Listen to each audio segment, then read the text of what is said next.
माझा आवडता सण यावर मराठी निबंध. थोडक्यात आहे निबंध, म्हणजे लहान स्टँडर्ड्सना उपयोगी पडेल असा. अंधाराला घालून प्रकाश आणणारा सण म्हणजे दिवाळीचा सण. म्हणूनच हा प्रकाशाचा सण मला फार आवडतो. दिवाळी, दसरा, हातपाय पसरा असं म्हणून खूप मज्जा मस्ती करण्याचा सण म्हणजे दिवाळी. बाकी सण कसे 1-2 दिवसच असतात. दिवाळी मात्र पूर्ण 5 ते 7 दिवस असते.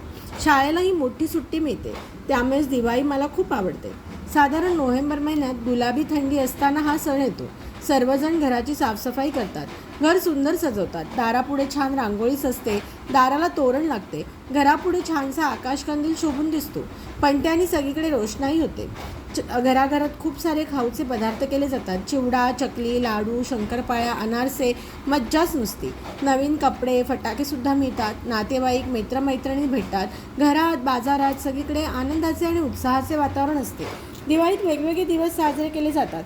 वसुबारस, गुरुद्वादशी, धनत्रयोदशी, नरक चतुर्दशी, लक्ष्मीपूजन, भाऊबीज, पाडवा. प्रत्येक दिवशीचे वेगळे महत्त्व असते.